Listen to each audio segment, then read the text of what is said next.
So hi everyone, welcome back to the channel.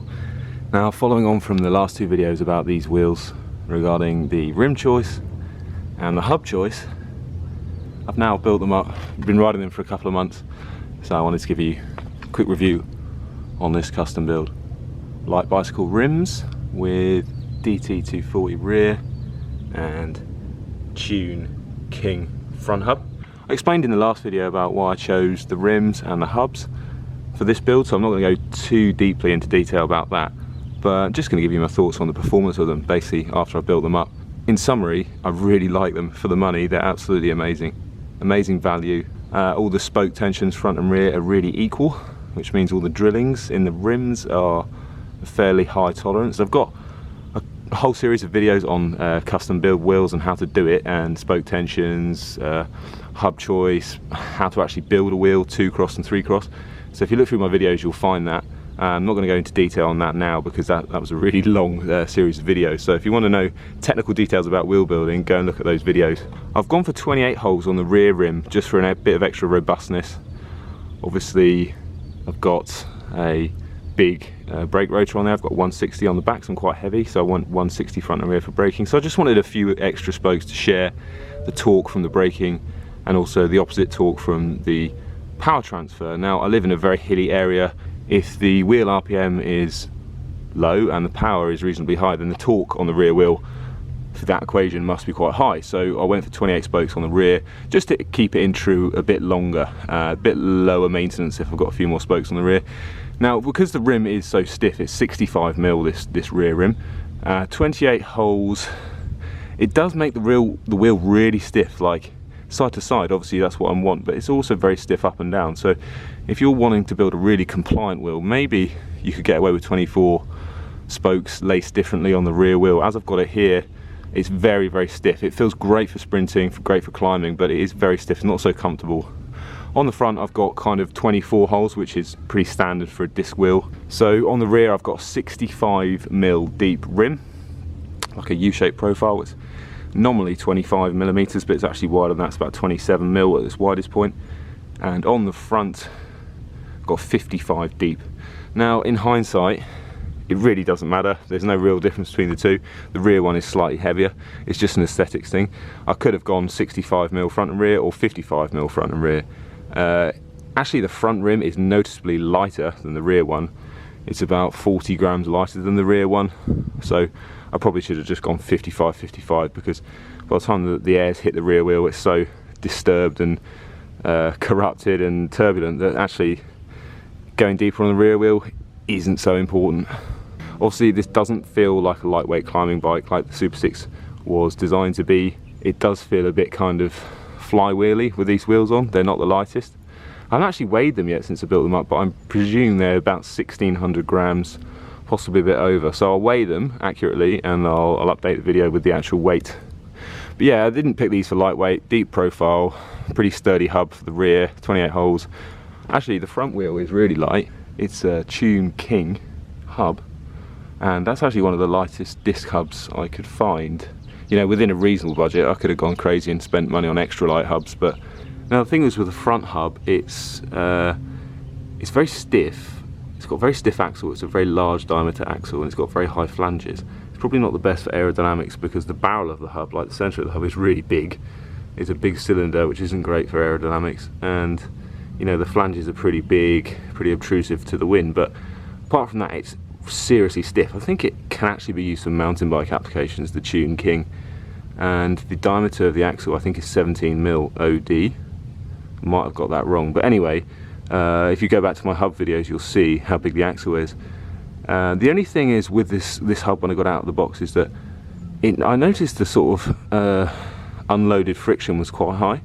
Like if you span the wheel up, it wouldn't spin for that long, and that's just a function of having a large inner diameter bearing. You know, if you have a bearing with a very small inner diameter, the unloaded friction could be quite low. But you know, I'm not too worried about that because the unloaded and loaded frictions are completely different characteristics for bearings. So, you know, if you spin a wheel up and it appears to spin for ages unloaded, that doesn't really tell you anything. It's all about how the friction is mitigated when the wheel is loaded. Now Now, am I running these tubeless? No, I'm not. I don't believe in road tubeless. I've never really got it to work reliably, and I just can't be dealing with the mess. I'd rather just stop and put a tube in if I get a puncture. And you know, I'm going to jinx myself here, but I rarely get punctures where I live, so I'm not bothered about tubeless. I think you can run these tubeless. You will need tape. I'm not sure if Light Bicycle will do them without the spoke hole drillings inside, but seeing as I build them myself and it's a complete pain in the arse to lace a wheel if it doesn't have internal holes, I requested them to have internal holes. And so if you want to run them tubeless, you will need some sort of rim tape and all that kind of jazz that you set up tubeless with. Like I said, I'm not really bothered about that. Rear hub, DT Swiss 240, probably one of the most ubiquitous, long-lasting rear hub designs out there for road bikes. Disc version, obviously, this came through axle setup, so I bought the quick release end caps that push straight onto the end of the hub, because obviously SuperSix disc, this iteration is still quick release on the rear. It's a bit weird, I prefer it to be through axle, but once it's in there and it's done up tight, you really can't tell the difference. And I don't buy into this whole thing about people saying, oh, through axle's stiffer. Well, if you do the free body diagram and the bending moment on the axle is really small, and I would be amazed if you could actually feel it. And it doesn't make the rear, it might make the actual axle stiffer, but it doesn't make the rear of the bike any stiffer. Not that you can feel, because the physics just don't play out like that. Anyway, if it's done tight and your quick release isn't going to move, it's plenty stiff enough. I don't care who you are, right? Andre Greipel can win a sprint with a quick release rear axle. So, you know, don't think it's too bad running disc quick release. It still works. It's maybe not so repeatable when you put the wheel in and out of the bike for disc alignment. And actually, my decision on whether I like discs is kind of still up in the air. I'm not too decided if I like them or not. There seems to be a few issues still with road discs. Yeah, they just don't seem, to me, they just don't seem that Now, like I said, these are 65 and 55, around 26-27mm wide at the widest point. Sit really flushly with the tyre. Now, Light Bicycle actually do I think it's a more popular wheel set, which is actually slightly wider. It's more like 28mm wide, and it comes in at 46mm depth. But the reason I didn't go for that is because when I got the SuperSix, I noticed on the chainstays there's this really weird like flaring of the chainstays, and I'm not actually sure I would have got the wider rim through there. I mean, it would have fit, but with a bit of flex and sprinting and frame flex and wheel flex, or if the wheel went out true while I was riding, I don't want the rim smashing the inside of the chainstay there. And it's a really weird feature on this Cannondale. It's, you know, flares put there to give the chainstay more thickness for stiffness, basically, because they've thinned it for extra tyre clearance at the BB junction. So they put this flare in kind of halfway down, and yeah, with a really wide rim you might struggle, or it might be just too close. And when people talk about clearance, there's one thing, yes, it will fit, but clearance is a different thing. So just sticking something in and saying yes it fits is not really adequate enough. So you've really got to check that your wheels and tyres actually have enough clearance, because things move, things flex, especially when you're sprinting and climbing. I think maybe 530 for the rim, and the front is about 490 in the disc version. The rim brake versions are slightly heavier because they add thickness to the rim brake track, obviously. So if you can go for the disc ones, you do save a bit of weight on the right at the outside, which is, from a feeling point of view, an acceleration point of view, the important part. To save weight off the outer diameter right at the edge is really beneficial, really, to get the weight into the centre. With the disc brakes it does help. I will weigh them and I'll update the video with the weights. And the other thing I like about the DT 240 rear hub is it's pretty quiet, and this is just a bog standard, I think it's the 18 tooth ratchet in this one. I really don't see the point in upgrading. I don't really like buzzy hubs, and if it was a mountain bike, I think having really fast engagement is really crucial, basically, because when you're trying to ratchet over rocks and roots on a steep technical climb, I think that's really important. But on a road bike, you're kind of on the power or off the power. You're not really ratcheting the cranks, so the speed of the engagement for me is not that important. It's nothing I've ever really wished for more of. I've got wheels with Dura Ace hubs, and the speed of the engagement of those, which is the last pair of wheels that I built actually with Fastsport rims, I chose Dura Ace rear hub, and the speed of the engagement of that is really slow.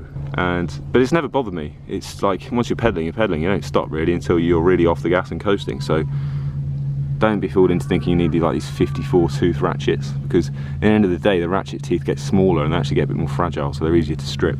So just stick with a normal one. So let's have a little listen to the free hub sound. Everyone likes that. I like it to be quite quiet, and I like these because they are quite quiet. Noisy chain. or it's a disc brake. That's one of the problems with disc brakes. Every time you put the wheel in the bike, it makes a different noise.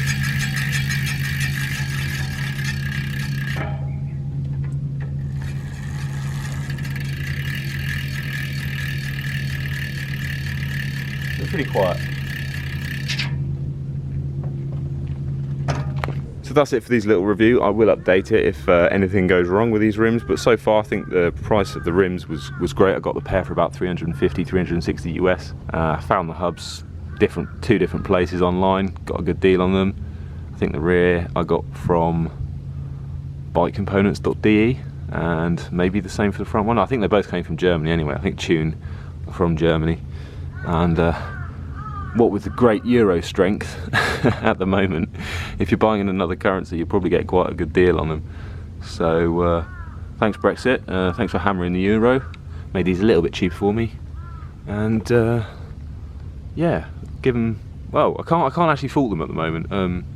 They built up really well. The only thing I would say about the build is that because of the gloss finish, I think some of the gloss might have gone through the spoke drillings.